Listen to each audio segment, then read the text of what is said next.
പരിശുദ്ധമായ റമളാൻ മാസം നമ്മൾ തറാവീഹ് കഴിഞ്ഞ് കിടന്നുറങ്ങി അത്താഴ സമയത്ത് നമ്മൾ ഉണരാറുണ്ട്. ആ സമയത്താണ് പലരും വിത്ർ നിസ്കരിക്കാറുള്ളത്. വിത്ർ നിസ്കരിക്കുന്ന സമയം അത്താഴ സമയമാണ്, ആ സമയത്താണ് നിസ്കരിക്കേണ്ടത്. എന്നാൽ ഈ റമളാൻ കഴിഞ്ഞാലും ഇതേപോലെ നമ്മുടെ തഹജ്ജുദ് നിസ്കാരം നമ്മൾ തുടരണം. റമളാൻ കഴിഞ്ഞാലും തുടരണം. ഇപ്പൊ നമ്മൾക്ക് ക്ഷീണമില്ല, തറാവീഹ് കഴിഞ്ഞ് കിടന്നുറങ്ങിയ നമ്മൾ 11 മണിക്കും 12 മണിക്കും കിടന്നുറങ്ങിയ നമ്മൾ യാതൊരു മടിയുമില്ലാതെ 4 മണിക്ക് ഉണരാറുണ്ട്. അത്താഴം കഴിക്കാൻ വേണ്ടി ഉണരാറുണ്ട്. അങ്ങനെ ഉണരുന്നില്ലെങ്കിൽ നിർബന്ധമായും ഉണരണം. തസഹറൂ ഫഇന്ന ഫീഹിൽ ബറക, നിങ്ങൾ നിർബന്ധമായും അത്താഴം കഴിക്കണം, അതിൽ ബറക്കത്തുണ്ട്. ജൂതന്മാരുടെയും പരിശുദ്ധരായ മുസ്ലിമീങ്ങളുടെയും നോമ്പിന്റെ വ്യത്യാസം അത്താഴം നമ്മൾക്കുണ്ട് എന്നുള്ളതാണ്. അതുകൊണ്ട് അത്താഴം കഴിക്കണം, അതിൽ ബറക്കത്തുണ്ട് എന്ന്.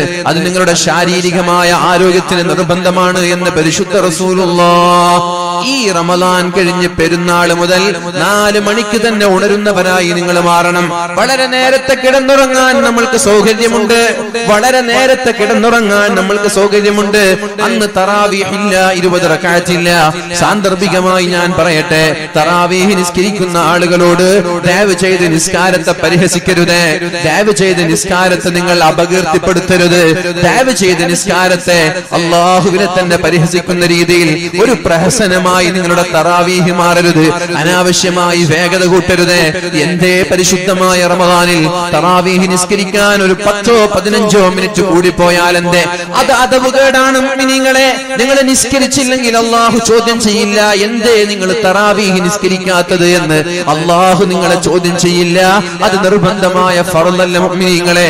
നേരെ മറിച്ച് നിസ്കരിക്കാൻ വേണ്ടി പള്ളിയിൽ പോയി തുമഅനീനത്തില്ലാതെ അതിന്റെ ഫർളുകൾ ചെയ്യാതെ ഫാത്തിഹ പോലും പൂർത്തിയായി പാരായണം ചെയ്യാതെ അമിതമായ വേഗത്തിൽ നിങ്ങൾ തറാവീഹ് നിസ്കരിച്ചാൽ അതിനെ റബ്ബ് ചോദ്യം ചെയ്യും. നിസ്കാരത്തോടുള്ള അദബുകേടാണ് എന്ന് മനസ്സിലാക്കണം. തിരക്കുള്ളവർ നിസ്കരിക്കേണ്ട, തിരക്കുള്ളവർ കിടന്നുറങ്ങിക്കോളൂ. തിരക്കുണ്ടെങ്കിൽ നിസ്കാരത്തെയല്ല നിങ്ങൾ കുറയ്ക്കേണ്ടത്, വേഗത കൂട്ടേണ്ടത് നിസ്കാരത്തെയല്ല.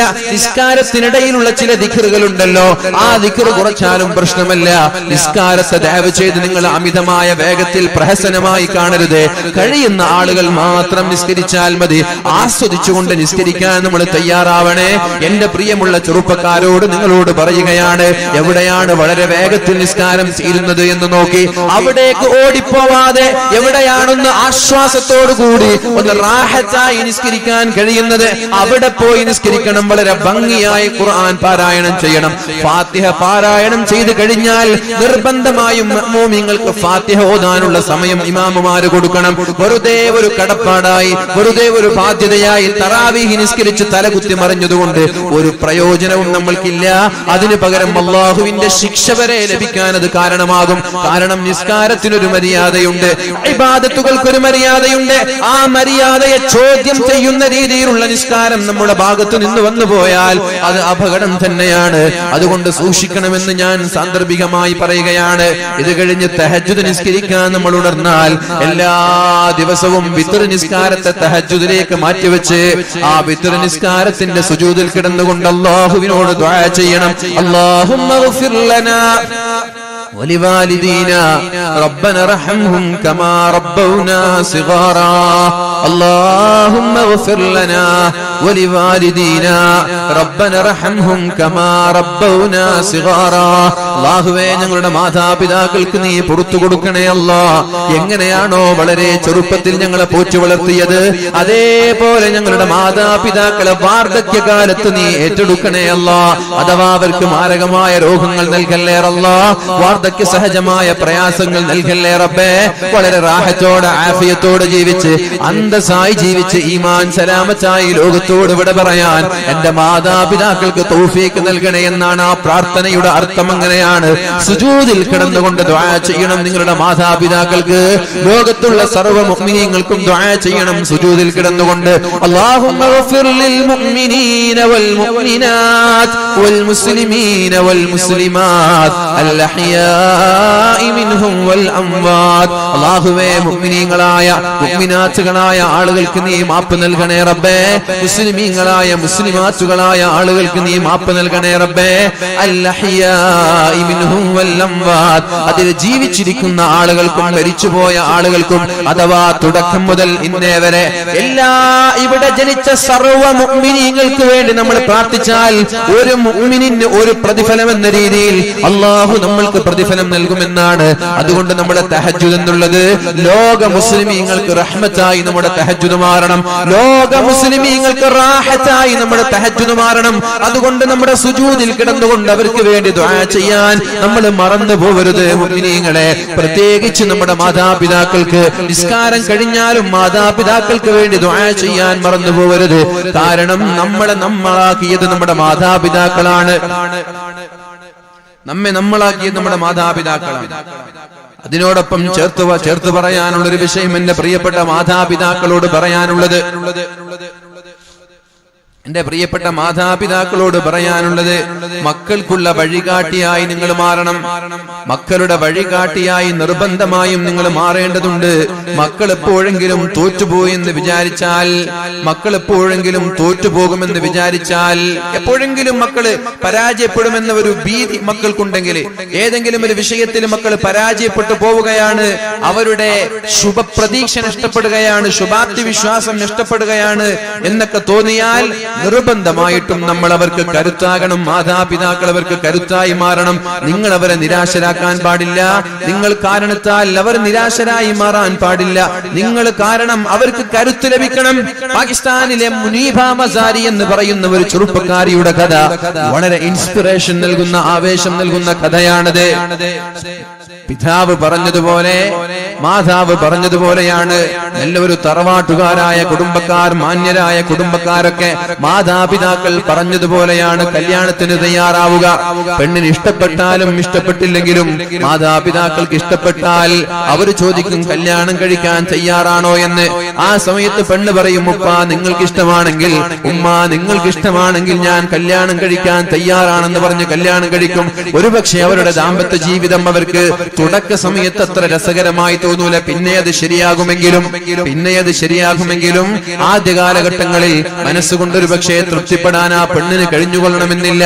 അതുപോലെ ഒരു ദാമ്പത്യ ജീവിതമാണ് ഈ മുനീബ എന്ന് പറയുന്ന പാകിസ്ഥാനിയായ പെണ്ണിനുണ്ടായത്. 2-3 വർഷങ്ങൾക്ക് ശേഷം ഭർത്താവിന്റെ കൂടെ യാത്ര ചെയ്യുമ്പോൾ വലിയൊരു ആക്സിഡന്റിൽ വിടുകയും തന്റെ 2 കാലുകൾ നഷ്ടപ്പെടുകയാണ്. തന്റെ സ്പൈനൽ കോഡിന് ക്ഷതമേൽക്കുകയാണ്. തന്റെ ഗർഭപാത്രത്തിന് ക്ഷതമേൽക്കുകയാണ്. ഇനി ഒരിക്കലും പ്രസവിക്കാൻ കഴിയില്ല എന്ന് ഡോക്ടർമാര് വിളിച്ചു പറയുന്നുണ്ട്. ഇനി ഒരിക്കലും നടക്കാൻ കഴിയില്ല എന്ന് ഡോക്ടർമാര് വിളിച്ചു പറയുന്നുണ്ട്.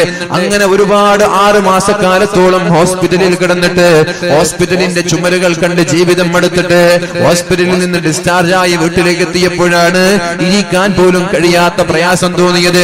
അങ്ങനെയാണ് ഡോക്ടർമാർ ആ പെണ്ണിനോട് പറഞ്ഞത്, നീ ഇനി മുതൽ ഇരിക്കാൻ പാടില്ല, നിന്റെ സ്പൈനൽ കോഡിന് കാര്യമായ തകരാറുണ്ട് എന്ന്. അങ്ങനെയാണ് 3 വർഷത്തോളം കിടന്ന കിടപ്പിൽ മലർന്നു കിടക്കേണ്ടി വന്നത്. ലോകത്തിന്റെ സർവ്വവാതിലുകളും അടക്കപ്പെടുകയാണ്. ഭർത്താവ് ഡിവേഴ്സ് ചെയ്യുകയാണ്. ഭർത്താവ് ഒഴിവാക്കിക്കൊണ്ട് പോവുകയാണ്. കാരണം പ്രസവിക്കാത്ത പെണ്ണെനിക്ക് എന്തിനാണെന്ന് പറഞ്ഞ് ഭർത്താവ് ഒഴിവാക്കി പോകുന്നുണ്ട്. അതേപോലെ ആളുകളെല്ലാം വന്ന് വേദനയുടെ വാക്കുകൾ പറഞ്ഞ് വീണ്ടും വേദനയുടെ ആഴങ്ങളിലേക്ക് പെണ്ണിനെ തള്ളിയിടുമ്പോ ആ ഉമ്മയാണ് പെണ്ണിന് ആവേശം നൽകിയത്. ആ മാതാവാണ് പെണ്ണിന് ആവേശം നൽകിയത്.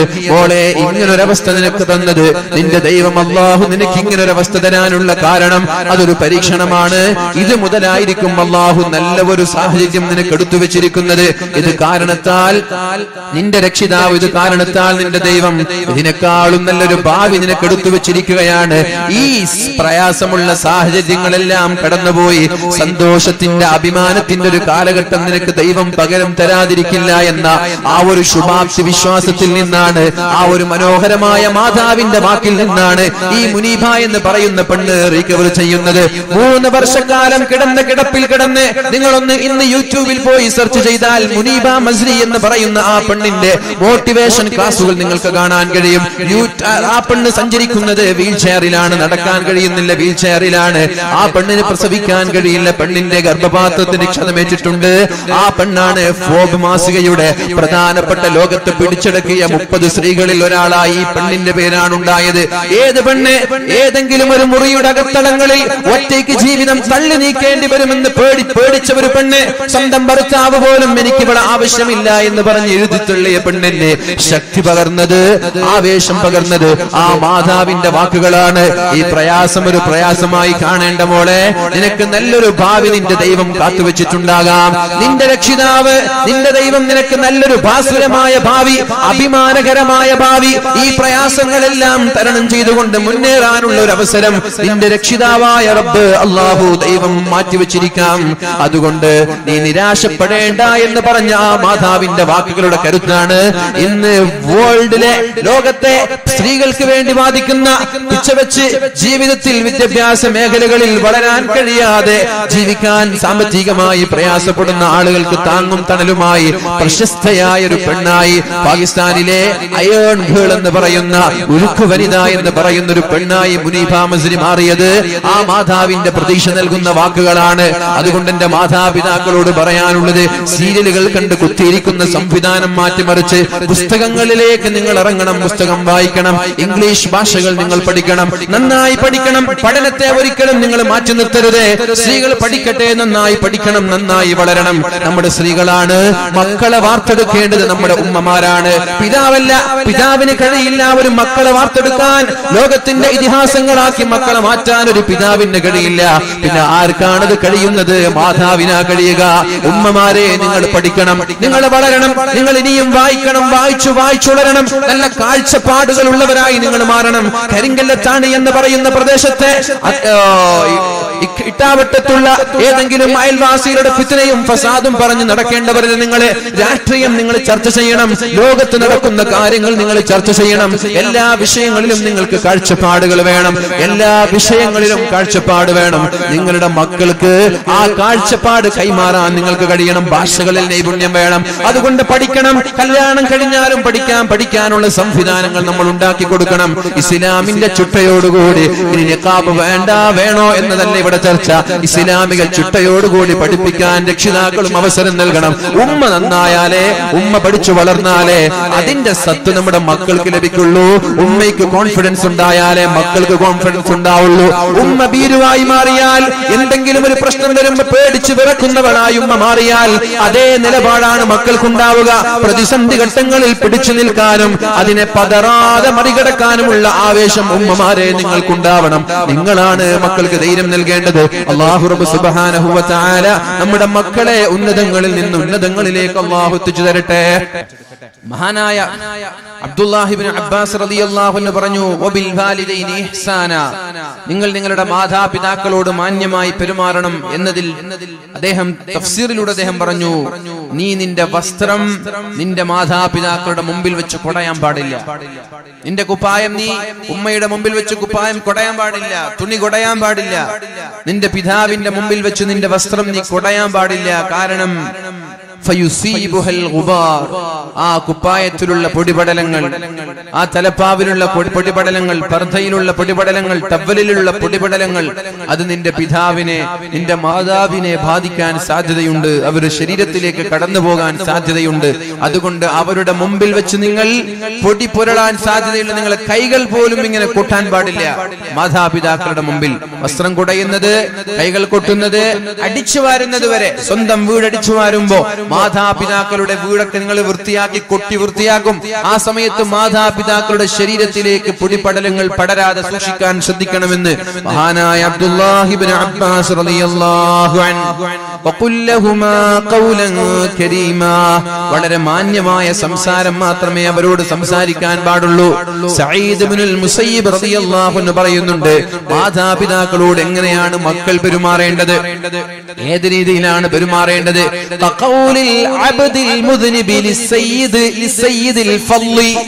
ഗൗരവക്കാരനായ ദേശക്കാരനായ ഒരു യജമാനന്റെ മുമ്പിൽ തെറ്റുകാരനായ ഒരു അടിമ എങ്ങനെയാണോ നിൽക്കുന്നത്, ലാത്തി പിടിച്ചു നിൽക്കുന്ന പോലീസുകാരന്റെ മുമ്പിൽ കുറ്റവാളിയായ ഒരു തെറ്റു ചെയ്ത ഒരു കുറ്റവാളി എങ്ങനെയാണോ നിൽക്കുന്നത്, അതേപോലെയാണ് കോടതിയുടെ വക്കീലിന്റെ മുമ്പിൽ എങ്ങനെയാണോ ഒരു കുറ്റക്കാരൻ പോയി നിൽക്കുന്നത്, അതേപോലെ മാതാപിതാക്കളുടെ മുമ്പിൽ ഭയത്തോടുകൂടി ബഹുമാനത്തോടുകൂടി നിൽക്കണം. എല്ലാ സമയവും ഇതുപോലെയാണ് നിൽക്കേണ്ടത്.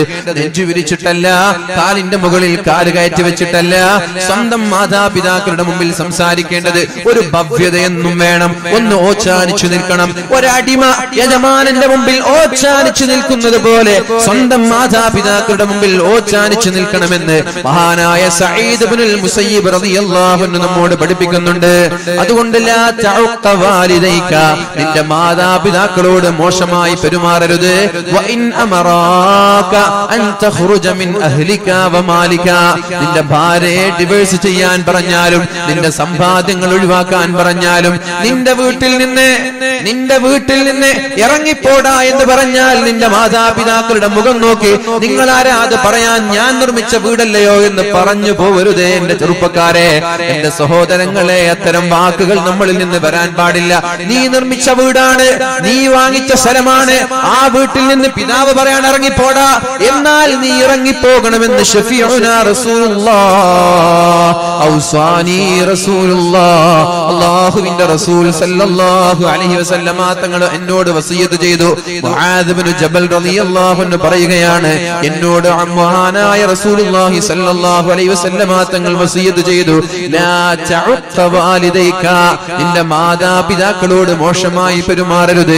വ ഇൻ അമറാക അൻ തഖ്റുജ മിൻ അഹ്ലിക വ മാലിക, നിന്റെ സമ്പാദ്യങ്ങൾ ഇട്ടെറിഞ്ഞു പോകാൻ, നിന്റെ കുടുംബത്തെ ഇട്ടെറിഞ്ഞു പോകാൻ മാതാപിതാക്കൾ പറഞ്ഞാൽ അതുപോലും നീ കേൾക്കണം, നീ അനുസരിക്കണമെന്ന് പരിശുദ്ധ റസൂലുള്ളാഹ്. ഒരിക്കലും മഹാനായ അബ്ദുല്ലാഹി ഇബ്നു ഉമർ റളിയല്ലാഹു അൻഹു അദ്ദേഹം പറയാണ്, ഉമർ റളിയല്ലാഹു അൻഹുവിന്റെ മകൻ അബ്ദുല്ല റളിയല്ലാഹു അൻഹു അദ്ദേഹം പറയുന്നുണ്ട്, കാനത്ത് തഹ്തി ഇംറഅതുൻ, ഞാനൊരു കല്യാണം കഴിച്ചു.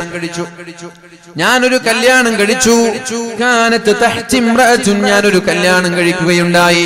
കാന ഉമറു യക്റഹുഹാ, എന്റെ പിതാവായ ഉമറിന് ആ പെണ്ണിനെ ഇഷ്ടപ്പെട്ടില്ല. എന്റെ പിതാവായ ഉമർ തങ്ങൾക്ക് എന്റെ ഭാര്യയെ ഇഷ്ടപ്പെട്ടില്ല. എന്നോട് പറഞ്ഞു, ത്വല്ലിഖഹാ അബ്ദുള്ള, ആ പെണ്ണിനെ നീ വിവാഹമോചനം നടത്തണം, ആ പെണ്ണിനെ നീ ഡിവോഴ്സ് ചെയ്യണമെന്ന് മഹാനായ ഉമർ ഇബ്നുൽ ഖത്താബ് റളിയല്ലാഹു അൻഹു തന്റെ മകനോട് പറഞ്ഞു. ഫഅബൈതു, വിവാഹമോചനം നടത്താൻ അബ്ദുല്ലാഹി തങ്ങൾ തയ്യാറായില്ല. തന്റെ ഭാര്യയെ ഡിവോഴ്സ് ചെയ്യാൻ അബ്ദുല്ലാഹി തങ്ങൾ തയ്യാറായില്ല. ഫഅതാ ഉമറുൻ നബിയ സല്ലല്ലാഹു അലൈഹി വസല്ലം, ആ സമയത്ത് മഹാനായ ഉമർ ഇബ്നുൽ ഖത്താബ് റളിയല്ലാഹു അൻഹു നേരെ കടന്നു വന്നത് പരിശുദ്ധ ഹബീബിന്റെ സമീപത്തേക്കാണ്. നബി തങ്ങളോട് കാര്യം പറഞ്ഞു. നബി തങ്ങൾ മഹാനായ അബ്ദുള്ളയെ വിളിച്ചു, യാ അബ്ദുല്ലാഹ് അത്ഇ അബാക, നിന്റെ പിതാവിനെ അനുസരിച്ചോ അബ്ദുള്ള, നീ നിന്റെ ഭാര്യയെ ത്വലാഖ് ചെല്ലണമെന്ന് പരിശുദ്ധ റസൂലുള്ളാഹ്. ഈ ഹദീസ് വെച്ചുകൊണ്ട് എന്റെ പ്രിയപ്പെട്ട രക്ഷിതാക്കളെ, എന്റെ പ്രിയപ്പെട്ട മാതാപിതാക്കളെ, മക്കളോട് അവരുടെ ഭാര്യയെ ത്വലാഖ് ചെല്ലാൻ നിങ്ങൾ ആവശ്യപ്പെടേണ്ട. ഇവിടെ മഹാനായ ഇമാം അഹ്മദ് ബിൻ ഹംബൽ തങ്ങൾ പോലെയുള്ള പ്രഗൽഭരായ പണ്ഡിതന്മാര് പറയുന്നുണ്ട്, ഉമർ ഇബ്നുൽ ഖത്താബ് റളിയല്ലാഹു അൻഹു ത്വലാഖ് ചെല്ലാൻ പറഞ്ഞിട്ടുണ്ടെങ്കിൽ നിങ്ങൾ ഉമറല്ലല്ലോ, ഉമറിന്റെ കഴിവ് നിങ്ങൾക്കുണ്ടോ? ഭാവിയിൽ നടക്കാൻ പോകുന്നത് തിരിച്ചറിയാനുള്ള കഴിവ് മഹാനായ ഉമർ ഇബ്നുൽ ഖത്താബ് റളിയല്ലാഹു അൻഹുവിനുണ്ട്. എന്നാൽ നിങ്ങൾക്കതില്ലല്ലോ. അതുകൊണ്ട് നിങ്ങൾ നിങ്ങളുടെ മക്കളുടെ ഭാര്യയെ ത്വലാഖ് ചെല്ലാൻ നിങ്ങൾ ആവശ്യപ്പെടരുത്. നിങ്ങൾക്ക് ഉമർ റളിയല്ലാഹു അൻഹു പറയാൻ വല്ല കാരണങ്ങളും അതിന് പിന്നിലുണ്ടാകും. ഭാവിയിലുള്ള പ്രയാസങ്ങൾ കണ്ടറിഞ്ഞതുകൊണ്ടാവാം. അതുകൊണ്ട് നിങ്ങളത് പറഞ്ഞുകൊണ്ട് മക്കളെ വിഷമിപ്പിക്കരുത് എന്ന് മഹാന്മാര് പഠിപ്പിക്കുന്നുണ്ട്. ഏതായാലും എന്റെ പ്രിയപ്പെട്ട സഹോദരങ്ങളോട്, സഹോദരിമാരോട് പറയാനുള്ളത്, നമ്മൾ കല്യാണ ആലോചനകൾ നടത്തുമ്പോ മാതാപിതാക്കൾക്ക് ഇഷ്ടമില്ലാത്തവരെ ഒരു കാരണവശാലും തെരഞ്ഞെടുക്കരുത്. പെണ്ണായാലും പെണ്ണായാലും ശരി, ആണായാലും ശരി, എന്റെ പ്രിയപ്പെട്ട സഹോദരിമാരെ, സ്കൂളുകളിൽ വെച്ച്, കലാലയങ്ങളിൽ വെച്ച് പ്രണയത്തിന്റെ പിന്നാലെ കടന്നു ചെന്നിട്ട് ബ്ലാക്ക് മെയിലിന്റെ പേരിലോ അല്ലാതെയോ എനിക്ക് ഇയാൾ തന്നെ വേണമെന്ന് വാശി പിടിച്ച് മാതാപിതാക്കളുടെ കണ്ണീര് കുടിക്കാൻ നിന്നാൽ ആ ദാമ്പത്യ ജീവിതം നിങ്ങൾ നിർബന്ധമായി മനസ്സിലാക്കിക്കോളൂ, പരാജയമല്ലാതെ വേറെ ഒന്നും അവിടെ ഉണ്ടാവൂല. സന്തോഷം ആ ദാമ്പത്യ ജീവിതത്തിൽ നിങ്ങൾക്ക് ലഭിക്കൂല. ദാമ്പത്യ ജീവിതത്തിന്റെ സുഖം എന്താണെന്ന് പോലും അറിയാതെ പ്രയാസപ്പെടേണ്ടി വരും. വിവാഹമോചനത്തിലേക്ക് വരെ നിങ്ങളുടെ വൈവാഹിക ജീവിതം എത്താനുള്ള സാധ്യതയുണ്ട്.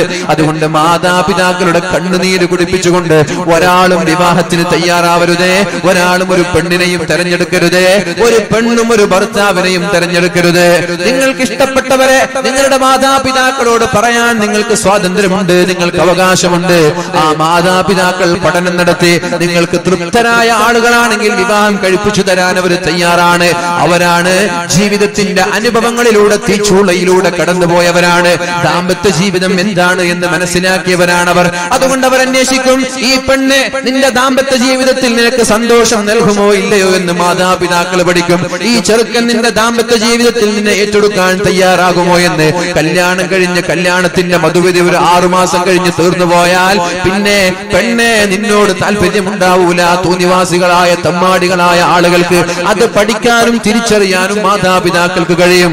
അതുകൊണ്ട് ഇഷ്ടപ്പെട്ട ആളുകൾ തന്നെ വേണമെന്ന് വാശി പിടിക്കുന്നതിന് പകരം മാതാപിതാക്കളോട് അഭിപ്രായം പറഞ്ഞ്, എന്നാലും അയാൾ എനിക്ക് ഇഷ്ടമാണ്, ഉപ്പതൊന്ന് അന്വേഷിക്കണം, ഉമ്മാതൊന്ന് അന്വേഷിക്കണം എന്ന് പറഞ്ഞ് അവര് തൽപരരാണെങ്കിൽ മാത്രം കല്യാണം കഴിച്ചാൽ മതി. അല്ലെങ്കിൽ അത് വേണ്ട എന്ന് മാതാപിതാക്കൾ പറഞ്ഞാൽ അതിനോട് താല്പര്യം കാണിക്കുകയേ ചെയ്യരുത്. ഇന്നലെ പറഞ്ഞതുപോലെ അള്ളാഹുവിന് വേണ്ടി ഒരു കാര്യം മാറ്റിവെക്കാൻ നമ്മൾ തയ്യാറായാൽ അതിനേക്കാളും നല്ല ഒരു പകരം അള്ളാഹു നൽകുമെന്ന് പരിശുദ്ധ റസൂലുള്ളാഹ് സല്ലല്ലാഹു അലൈഹി വസല്ലം നബി തങ്ങൾ പഠിപ്പിച്ചു. അതുകൊണ്ട് അള്ളാഹുവിന് വേണ്ടിയിട്ട് ചില വികാരങ്ങളും താല്പര്യങ്ങളൊക്കെ മാറ്റിവെക്കേണ്ടി വരും, ചില സുഖങ്ങൾ മാറ്റിവെക്കേണ്ടി വരും. ആർക്ക് വേണ്ടിയിട്ട്? പടച്ചോന് വേണ്ടിയിട്ട്. അപ്പൊ പടച്ചോൻ അതിന് പകരം നമ്മൾക്ക് നൽകും ഇൻഷാ അല്ലാഹ്. മഹാനായ ജാബിർ റളിയല്ലാഹു അൻഹു പറഞ്ഞു, ഖാല റസൂലുള്ളാഹി സ്വല്ലല്ലാഹു അലൈഹി വസല്ലം, അല്ലാഹുവിന്റെ ഹബീബ് പറയുകയാണ്, ബിർറു ആബാഅകും തബുറുകും അബ്നാഉകും. നിങ്ങൾ നിങ്ങളുടെ മാതാപിതാക്കളോട് മാന്യമായി പെരുമാറണം. എല്ലാവരോടും പറയാണ് ബിർറു ആബാഅകും, നിങ്ങളുടെ മാതാപിതാക്കളോട് നിങ്ങൾ മാന്യമായി പെരുമാറണം. അങ്ങനെ നിങ്ങൾ മാന്യമായി പെരുമാറിയാൽ തബുറുകും അബ്നാഉകും, നിങ്ങളുടെ മക്കളും നിങ്ങളോട് മാന്യമായി പെരുമാറും. നിങ്ങൾ മോശമായി പെരുമാറിയാൽ നിങ്ങളുടെ മക്കളും നിങ്ങളോട് മോശമായി പെരുമാറും. നിങ്ങൾ ചീത്ത വിളിച്ചാൽ 2 ചീത്ത കൂടുതൽ വിളിക്കും നിങ്ങളുടെ മക്കൾ. നിങ്ങൾ അടിച്ചാൽ 2 അടി കൂടുതൽ നിങ്ങളുടെ മക്കളിൽ നിന്ന് നിങ്ങൾ വാങ്ങിക്കും. കാരണം പരിശുദ്ധ റസൂലിന്റെ ഹദീസാണ്, അല്ലാഹു തആല ദുനിയാവിൽ തന്നെ ശിക്ഷ നൽകാൻ സാധ്യതയുള്ള വലിയ പാപം ഏതാണെന്ന് ചോദിച്ചാൽ മാതാപിതാക്കളോട് അപമര്യാദയായി പെരുമാറുന്നതാണ്. എന്താണോ നീ നിന്റെ മാതാപിതാക്കളോട് പെരുമാറിയത് അത് തന്നെയാണ് നിങ്ങളുടെ മക്കളിൽ നിന്ന് നിങ്ങൾക്ക് ലഭിക്കാൻ പോകുന്നത്. നിങ്ങളുടെ മക്കളിൽ നിന്ന് ലഭിക്കാൻ പോകുന്നത്. ഒളിച്ചോട്ടക്കാർ ശ്രദ്ധിച്ചോളൂ. ഒളിച്ചോട്ടക്കാർ, മാതാപിതാക്കളുടെ കണ്ണീര് കുടിച്ചുകൊണ്ട് ഒളിച്ചോടുന്നവർ, നാളെ നിങ്ങൾക്കും മക്കൾ ഉണ്ടാവാൻ പോയാൽ നിങ്ങൾക്കുണ്ടാകുന്ന മക്കൾ ഒന്നാണ് നിങ്ങളുടെ കുടുംബങ്ങളിൽ നിന്ന് ഒളിച്ചോടിയതെങ്കിൽ നിങ്ങൾക്കുണ്ടാകുന്ന മക്കൾ എല്ലാവരും ഒളിച്ചോട്ടക്കാരായി മാറും, സംശയമില്ല.